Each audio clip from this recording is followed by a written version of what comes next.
வணக்கம் நேர்களே. இந்த காணொளியிலே நாங்கள் முக்கியமான விடயத்தை குறித்து பார்ப்போம். நாங்கள் சும்மா ஒரு சுவாரஸ்யமான ஒரு காணொளியாக பார்ப்போம். இந்த காணொளியை அஹ், ஒரு ஒரு ஒரு ஒரு நகைச்சுவையாக கூட இந்த காணொளியை நாங்கள் பார்ப்போம்.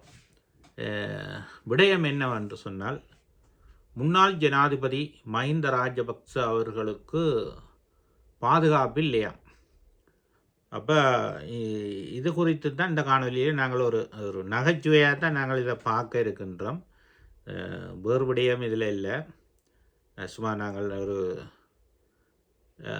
60 இராணுவ வீரர்கள் அவருக்கு படையினர், அதாவது முந்தைய அவருக்கு வழங்கப்பட்டிருந்த இராணுவங்கள் சொந்த பாதுகாப்புகள் எல்லாம் இப்போ இல்லையாமல் அதெல்லாம் குறைச்சாச்சாம். முதல் 120 இருந்தால் இப்போ அதெல்லாம் எடுத்தாச்சாம். இப்போ அதனால் இப்போ போலீஸ் உத்தியோகத்தர்கள் தான் கூடுதலாக இருக்கணும் என்ற மாதிரி அவர் சொல்லியிருக்கிறார். அவருக்கு இராணுவ பாதுகாப்பு இதுகள் தான் தேவையாம் என்ற மாதிரி இன்றைக்கு உச்ச நீதிமன்றத்தில் ஒரு மனு தாக்கல் ஒன்று செய்திருக்கிறார். தனக்கு அச்சுறுத்தல் இருப்பதாக. அந்த வகையில் நாங்கள் பார்ப்போம் என்று சொல்லி சொன்னால், மஹிந்த ராஜபக்ச அவர்களுக்கு என்ன அச்சுறுத்தல் இருக்கு? யாரால் அவருக்கு அச்சுறுத்தல் இருக்கு? அவர் தான் ஏற்கனவே சொல்லிவிட்டார் தானே, விடுதலை புலிகளை தாங்கள் முடிச்சிட்டோம், அவைகள போர் விடுதலை புலியை நாங்கள் அழிச்சிட்டோம் என்று சொன்னார். அப்போ அவருக்கு ஆரால் அச்சுறுத்தல்? ஆரால் அவருக்கு பாதுகாப்பு பிரச்சனை இருக்குது என்று சொன்னால், தன்னுடைய சொந்த இராணுவம் சொந்த போலீஸால் தான் அப்படியா இருந்தால் பிரச்சனை இருக்கக்கூடிய வாய்ப்பு இருக்கும். விடுதலை புலிகள் அவைகள் எப்பயோ சொல்லிட்டோம், எங்களோட ஆயுதத்தை நாங்கள் மௌனிப்பு செய்கிறோம், இனிமேல் நாங்கள் ஆயுதம் தூக்க மாட்டோம் என்று எப்பயோ சொல்லிட்டோம். அதனால் ஆயுத வன்முறையில் விடுதலை புலிகள் இனி எந்த ஒரு போரையும் அவை செய்ய மாட்டிட்டோம். அவை செய்கிறதா இருந்தால் அதை அவை சொல்லுவிடும். ஆனால் அப்படி ஒரு நிகழ்வு இனி உலக வரலாற்றிலேயே அது நிகழப்போகிறதும் இல்லை. அவையில் சொன்னது தான், போரண்டா போர், சமாதானம் என்றா சமாதானம் தான் விடுதலை புலிகள். அதே போல தான் தமிழ் மக்களும் ஒரு ஒரு இனத்துவேசத்தை மனதில் இருதயத்தில் வச்சு கொண்டே காலம் பூரா வாழ்கிற ஆக்கள் அல்ல தமிழ் மக்கள். அப்போ அவருக்கு சிங்கள மக்களாலையும் சிங்கள படையினராலையும் தான் அவருக்கு அச்சுறுத்தலோ ஒரு இவ்வாறான ஒரு செயல் இது இருக்கக்கூடிய வாய்ப்பு இருக்கும், அவர் சொல்கிறதன் நிமித்தம் பார்க்க போனால். அப்போ அப்படியாக இருந்தால் ஒரு காலமும் விடுதலை புலிகள் அவர் முன்னாள் போராளிகள் யாருமோ ஒரு ஆயுதத்தை இராணுவத்திட்ட வாங்கி ஒரு இராணுவத்தின் அவைகளுடைய உதவியோடு மஹிந்த ராஜபக்சவுக்கு எதிரான ஒரு உயிராபத்து வரக்கூடிய ஒரு நிகழ்வையோ அவைகள் செய்ய போகிறதில்லை. முன்னாள் போராளிகள் ஒரு காலமும் செய்ய மாட்டினோம். அவைகள் நிறைய அனுபவப்பட்டு துன்பங்களை கடந்து தான் இலங்கையில் வாழ்ந்து கொண்டிருக்கிறோம். ஆயினபடியான அவை அவ்வாறான ஒரு நிகழ்வுக்கு அவை போக மாட்டினோம். அது செய்கிறதா இருந்தால் அரசப்படை தான் செய்யும். ஏன்னா அப்படியான சம்பவங்கள் தான் அங்கே நடக்குது. மன்னாரில் நீதிமன்றத்துக்கு முன்னுக்கு சாட்சிக்காக போய் நின்றாக்களை சுட்டது யாருன்னு பார்த்தா இராணுவம். இப்போ அடம்பனில் போய் சுட்டிச்சினோம். சுட்டது பின்னணியை தேடி கண்டுபிடிச்சிங்கன்னு பார்த்தா அது உங்களுக்கே விளங்கும். இப்போ அதை நாங்கள் சொல்ல தேவையில்லை. இப்போ இன்றைக்கு நாடு பூராவும் இந்த துப்பாக்கி முனையில் ஆக்களை அச்சுறுத்துறதோ சுடுறதோ காயப்படுத்துறதோ கொள்கிற விடயங்களோ நீங்கள் பின்னணிகளை பார்த்தீங்கன்னு சொன்னால், தேடி ஆராய்ச்சி கண்டுபிடிக்கி பார்ப்பீங்கன்னு சொன்னால், அது ஸ்ரீலங்கா அரச படையை சார்ந்தவர்கள் தான் அந்த நிகழ்வுக்கு உடந்தையாக இருப்பினர். ஒரு முன்னாள் போராளியோ அல்லது முன்னாள் எந்த ஒரு ஆயுத குழுக்களை, தமிழ் போராளி அமைப்பினுடைய ஆயுத குழுக்களோ இவ்வாறான ஒரு சம்பவத்தில் ஈடுபடுற நிகழ்வு இந்த யுத்தத்துக்கு பின்னர் இல்லை. அப்படி ஏதாவது ஆதாரங்களோடு ஏதாவது நிரூபிக்கப்பட்டதான்னு பார்த்தா அது இல்லை. அது இராணுவம் அல்லது போலீஸ், இராணுவத்தினுடைய முன்னாள் வீரர், ஏதோ ஒரு சம்பந்தப்பட்ட பாதாள உலக கும்பலாக இருக்கிற ஆக்களை பார்த்தால் இராணுவத்திலேருந்து ஓடின ஆக்கள் தான் அதை செய்யணும். அந்த வகையில் விடுதலை புலிகளாலோ தமிழ் ஆயுத குழுக்களாலேயோ அவருக்கு அச்சுறுத்தலோ எந்த ஒரு நிகழ்வும் இல்லை. அப்படியாக இருந்தால் அவர் ஏன் அச்சப்படுவார்? தன்னுடைய சொந்த இராணுவம் சொந்த போலீஸாலேயே ஏன் அவர் தன்னுடைய உயிராபத்து வரும் பாதுகாப்பு இல்லைன்னு சொல்லி ஏன் அச்சப்படுவார்? அவருக்கு 120 பாதுகாப்பு உத்தியோகஸ்தர்களாக இருந்தது 60 ஆகிட்டோம், இப்போ 60 இருக்கிறதோ 30 ஆக்கி போயினோம்னு சொல்லித்தான் ஒரு அச்சம் பயமே தவிர அந்த அந்த அச்சம்தான் உயிராபத்துன்ற அச்சம் அவருக்கு பயமோ இல்லை. 60 30 போயினோம்ன்றது தான் அவருக்கு பயம். அதனால தான் மீளப் பெறப்பட்ட 60 உத்தியோகத்தர்களையும் எனக்கு கொடுக்கணும், எனக்கு ஆபத்து இருக்கின்ற மாதிரி நீதிமன்றத்தில் இன்றைக்கு ஒரு மனு தாக்கல் செய்யப்பட்டதாக நாங்கள் அறிகின்றோம். அவ்வாறான நிலைமையில் மஹிந்த ராஜபக்ச அவர்கள் அப்படி யோசிக்கவோ செய்யவோ தேவையில்லை, ஒற்று காலமும் இல்லை. ஏனென்று சொன்னால் கொள்றதும் அழிக்கிறதும் அங்கே தான் இருக்குது, அவைகளுக்கு தான் இருக்குது. அவையின் அவை வழி நடத்திய அவர் வளர்த்து விட்ட அரச படைகளுக்கு தான் இருக்குது. அதுக்கு முன்னுக்கு வளர்த்து விட்ட ஆக்கள் தான் இருக்குது. அந்த எண்ணமும் சிந்தனையும் அங்கள்தான் இருக்குது, இங்கால இல்லை.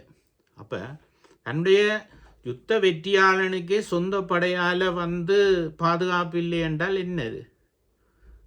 சாதாரண மக்களுக்கு என்ன பாதுகாப்பு இருக்குது? ஒன்றும் இல்லை. எனவே தான் அவர் யோசிக்கணும். அப்படி அவருக்கு அச்சுறுத்தல், பாதுகாப்பு, இன்னும் பாதுகாப்பு, சுகபோக வாழ்க்கை ஒன்று வேணுமென்றதை தான் அவர் விரும்புகிறார். ஒரு ராஜ வாழ்க்கை வாழணுமென்றதை தான் அவர் விரும்புகிறார். அந்த வாழ்க்கையை அன்பார்ந்தவர்களே வடிவாக சிந்திக்க வேண்டும்.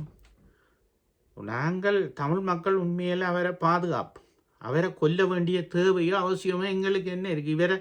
இவரை நாங்கள் எங்களோட மக்களோ அல்லது தமிழ் தரப்பு யாரோ இவரை கொலை செய்து என்ன பிரயோசனம்? இவரை கொண்டால் என்ன வரப்போகுது? தமிழெல்லாம் வந்துடுமா? வரப்போகிறது இல்லையே. அல்லது தமிழ் மக்களுடைய அரசியல் பிரச்சனையை தீர்த்து தந்துட வேணும். ஒரு தரம் கொல்ல மாட்டாங்க, ஒரு தரம் அப்படியான முயற்சிக்கு தமிழும் செய்ய மாட்டாங்க. ஆனபடினால அவைகள் இவ்வாறான ஒரு விடுவைகள் விடாமைக்கு இன்னும் அந்த அரச காசுகளை, அரசாங்கத்தினுடைய நிதிகளை வீண்விரயம் செய்யணுமன்றதெல்லாம் அவை குறிக்கணும். ஒரு மாதத்துக்கு அவைக்கு கொடுக்குற பாதுகாப்பு நிதி 46 லட்சம் ரூபாய் என்று சொன்னால் 12 வீடு கட்டலாம். இன்றைய காலகட்டத்தில் சாதாரணமாக வீடு இல்லாத மக்களுக்கு 12 வீடு கட்டலாம். ஒரு 12 ஒரு வருஷத்துக்கு அவைக்கு செலவழிக்கிற பணத்துக்கு 12 வீடு கட்டலாம். ஆனால் இது வீட்டு வாடகை பிரச்சனையை தான் சொல்கிறோம். கரண்ட் பில்லு, தண்ணி பில்லு, அந்த இதுகளை சேர்த்து தான் சொல்கிறேன். இதோட செலவழிக்கப்படுற பணம் அவைக்கு 100 வீடு கட்டலாம் மாதத்துக்கு. இராணுவம் மற்ற ஏனைய செலவுகள் எல்லாத்தையும் ஒட்டுமொத்தமாக சேர்த்து பார்த்தால் அப்படி செய்யலாம். ஆனால் 12 வீடு கட்டலாமே வருஷத்துக்கு. வீடு இல்லாமல் இவ்வளோ பேர் வாழினம், இவ்வளவு பணம் வீணடிக்கப்பட்டு கொண்டு இருக்குது. எத்தனை சிங்கள மக்கள் வீடு இல்லாமல் வாழ்ந்து கொண்டு இருக்கணும். அவைகளுக்கு கட்டி கொடுக்கலாம். நீங்கள் தமிழ் மக்களுக்கு கட்டித்தர தேவையில்லை. அப்படியான ஒரு எண்ணம், சிந்தனை ஏன் அவர் இருதயத்தில் வரையில்லை? அப்போ பாதுகாப்பு வேணுமென்று உங்களுக்கு அப்படி ஒரு அச்சுறுத்தல், ஒரு ஒரு பயம் இது இருக்குமா இருந்துன்னு சொன்னால் நீங்கள் வடக்கு கிழக்கில் இருந்தீங்கன்னா தமிழ் மக்கள் உங்களை பாதுகாப்பினோம். அப்படித்தான் அச்சுறுத்தல் இருக்குமா இருந்துன்னு சொல்லி சொன்னால் நீங்கள் அங்கே இருந்து தப்பி இந்தியாவுக்கு போகலாமப்பா. இந்தியாவுக்கு வடிவாக தாராளமாக போகலாம். அந்த நேரம் உங்களோட இராணுவம் யுத்தம் செய்த போது, ஆயுத குழுக்களோடு போரிட்ட போது, விடுதலை புலிகளுக்கு எதிரான யுத்தத்தை மேற்கொண்ட போது, அந்த நேரத்தில் நாங்கள் தான் உங்களோட புலிகள் ஒரு இராணுவ முகாமை தாக்கினாலோ அல்லது ஒரு இராணுவ வாகனத்தை தாக்கினாலோ அந்த தெருவில் வீதியோரங்களில் அந்த கிராமமே அழித்த நீங்கள் தானே. தீட்டு கொளுத்து நீங்கள், சுட்டு நீங்கள், அடிச்சிங்க, துன்புறுத்துனீங்க, எவ்வளோதெல்லாம் செய்த நீங்கள். அப்போ அந்த காலகட்டத்தில் நாங்கள் மக்களாகிய நாங்கள் என்ன செய்தோம்? இந்தியாவுக்கு தான் தப்பி ஓடினோம். ஒரே ஒரு வழி, தனுஷ்கோடி ஊடாக இந்தியா போனால் இந்தியாவில் அகதி முகாம்களில், மண்டப முகாமில் இருந்து எங்களுக்கு வாழ்வுரிமை வழங்கப்பட்டு காசு, பணம், அரிசி, பணக்குடையெல்லாம் வழங்கப்பட்டு அங்கே இருந்து வாழ்ந்தோம். பிறகு யுத்தம் முடிய பண்டே பாஸ்போர்ட் மூலமாக நாடு திரும்பி வந்தோம். நாடு திரும்பி வர பிடிச்சிங்க, விசாரிச்சிங்க, தப்பி ஓடினாக்கள்னு விசாரிச்சிங்க, இறுதி யுத்தத்தில் தப்பி போனாக்கள்னு விசாரிச்சிங்க, எல்லாம் செய்திங்க, போட வேண்டியதெல்லாம் செய்திங்க. ஆனால் அதே போல் உங்களுக்கு அப்படி ஒரு அச்சுறுத்தல், பாதுகாப்பு இருக்குன்ற தலைமை நாளில் வந்துருந்தீங்கன்னு சொன்னால் உங்களுக்கு அங்கேயும் பாதுகாப்பு இல்லைன்னா உங்களோட கடற்படையை கொண்டு தனுஷ்கோடியில் விடணும். அப்படியே அங்கால அதிமுகவில் போய் இருந்து வாழலாம், இதண்டெல்லாம் அப்படியே இருந்துட்டு பிறகு வண்டி பாஸ்போர்ட் எடுத்து திரும்ப உங்களுக்கு எப்போ இந்த நாட்டில் பாதுகாப்பு இருக்குன்னு நீங்கள் சொல்கிறீங்களோ, பாதுகாப்பு உறுதிப்படுத்தப்பட்டுன்னு சொல்கிறதோ அந்த திரும்பி நாட்டுக்கு வரலாம். அதுவும் உங்களுக்கு இல்லை என்றால் இப்போ 2 வழி சொல்லிட்டேன். வடக்கு கிழக்கில் தமிழ் மக்களோட தலைமன்னார் பகுதியிலேயே வந்திருந்தால் லேசு கிட்ட விரும்பின இடத்துல இருக்கலாம். கடலோர பகுதி இந்தியாவுக்கு தப்பி ஓடக்கூடிய வழியில் எங்கே வேணுமென்றாலும் இருக்கலாம் உங்களுக்கு பாதுகாப்புண்டா. அந்த நேரம் உங்களோட விமானத்தாக்கள் செல் தாக்குதல் உங்களோட இராணுவம் போலீஸுக்கு பயந்து இப்படித்தான் ஐயா நாங்கள் அச்சப்பட்டு வாழ்ந்தோம் உங்களால் முடியாதுன்ற பட்டு இனிமேல் இல்லைன்ற நிலைமையில் எங்களோட மக்கள் உயிரை பாதுகாக்கணும்னு இப்படித்தான் இந்தியாவுக்கு தப்பி ஓடிக்கணும் படகு மூலம் சட்டவிரோதமாக போய் ஒன்-டே பாஸ்போர்ட்டில் திருப்பி நாட்டுக்கு வந்த ஆக்கள் இருக்கிறேன். நாங்களும் ஒரு ஆக்கள் அதில். அந்த வகையில் அதுவும் உங்களுக்கு இந்த 2 வழியும் பிழை என்று சொன்னால் நீங்கள் திருவோணமலையில் உள்ள கடற்படையில் போய் இருக்கலாம். அவையில் உங்களை பாதுகாப்பினம். அங்கேயும் இப்போ உங்களுக்கு அச்சம் பயம் இருக்கோ, அங்கேயும் இப்போ உங்களுக்கு உயிர் ஆபத்து இருக்குதோ, அங்கே போய் வடிவாக இருக்கலாம், தாராளமாக இருக்கலாம். அப்படித்தான் செய்யுங்கள். அரகல போராட்டம் நடந்த போது அப்படித்தான் செய்த நீங்கள்.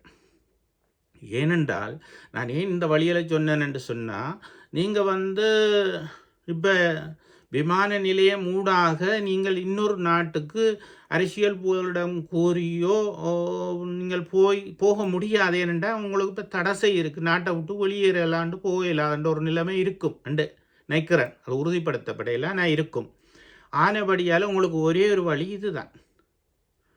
ஐயா நீங்கள் உங்களுக்கு இந்த வழியும் சரியில்லைண்டா, இப்போ அந்த நேரம் எங்களுடைய ஆக்கள் இப்படித்தான் பயந்தவை. இன்றைக்கு ரவிராஜை சுட்டிச்சினம், ஜோசப்பர் ராஜசிங்கத்தை சுட்டிச்சினம், எங்களோட மகேஸ்வரன் எம்பியை சுட்டிச்சினம். அப்போ அதுக்கெல்லாம் ஆறு காரணமாக இருந்தன்ற உங்களுக்கு தெரியுண்டா, நாங்கள் சொல்ல தேவையில்லை. தமிழ் ஆயுத குழுக்களை வச்சு நீங்களே செஞ்சீங்க ஐயா. உங்களோட அரசாங்கம் தான் செய்து. உங்களோட அரசாங்கம் தெரியாமல் இந்த நிகழ்வு நடந்ததோ ஆர் செய்தது? ரவிராஜை சுட்டதாரு, ஜோசப்பர் ராஜசிங்கத்தை சுட்டதாரு, மகேஸ்வரன் எம்பியை சுட்டதாரு. அப்போ தமிழ் ஒட்டு ஆயுத குழுக்களை தமிழ் ஆக்களை வச்சு தமிழ் தரப்பு மீது ஏவி விடப்பட்டு உங்களில் குற்றம் இல்லாத மாதிரி அதை செய்தீங்க, வழி நடத்துனீங்க. ஆனால் இன்றைக்கு உங்களுக்கு இப்படி ஒரு அச்சம் பயம், இப்படி ஒரு பிரச்சனை, இப்படி ஒரு நிலைமை வருதுண்டா, அதை செய்த வழிகளையே நீங்கள் கையாளலாம். நாங்கள் ராஜதந்திர ரீதியாக சட்ட ரீதியாக அந்த வழிகளை நாங்கள் உங்களுக்கு சொல்லித்தர்ற அது கூட சட்டத்துக்கு பிள்ளை. எங்கட ஆக்களை எங்கள் மீது ஏவ விட்டு எங்கட இனத்தையே அழிச்ச நீங்கள். இப்போ இன்றைக்கு உங்களோட ஆக்கள் தான் நீதிமன்றத்துக்கு முன்னாடி சுடுவினம். உங்களோட பாதுகாப்பு நீங்கள் வளர்த்து விட்டா இராணுவம் தான் சுடுகுது, அடம்பனில் சுடுகுது, மன்னார் நீதிமன்றம் முன்னுக்கு சுடுகுது, கொழும்பில் சுடுகுது, எல்லா இடமும் சுடுகுது. அப்போ துப்பாக்கிகளையும் அதுக்கேற்ற மாதிரி அந்த பாதாள உலக கும்பலுக்கு அதையும் உங்களோட காலப்பகுதியிலே விட்டுட்டீங்கள். அது பார்த்தா உங்களோட தம்பீர காலத்திலேயே இருக்கணும், இல்லை உங்களோட காலத்திலேயே இருக்கணும். 173 துப்பாக்கிகள் அவைகள்கிட்ட போயிருக்கு. அது இராணுவ ஒரு மேஜர் உட்பட போலீஸ் அதிகாரி உட்பட சகல அறிஞர்ந்து கொடுத்து வச்சிருக்கு. அது என்னத்துக்காக கொடுத்து வச்சிங்க? உங்களை அறியாமல் மேல் மற்ற அதிகாரியை அறியாமல் எப்படி அதெல்லாம் போச்சு? சுடுறதுக்கு தானே. அப்போ என்ன செய்கிறது?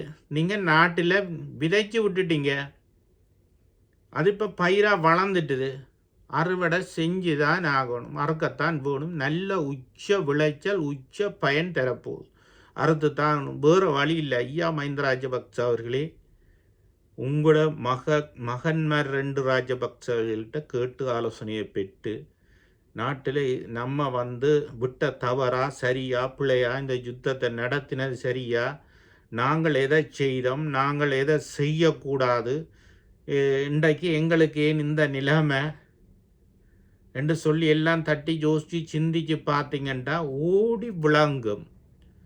எதை விதைச்சிங்களோ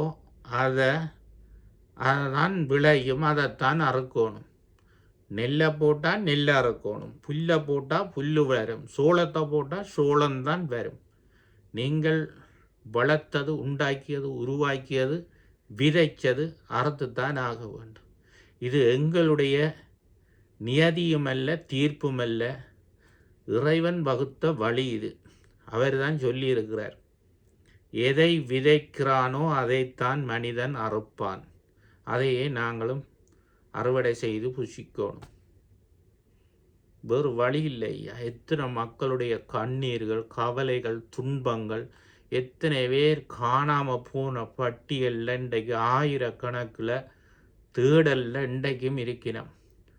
பஸ்ஸில் ஏற்றி கொண்டு மதகுரு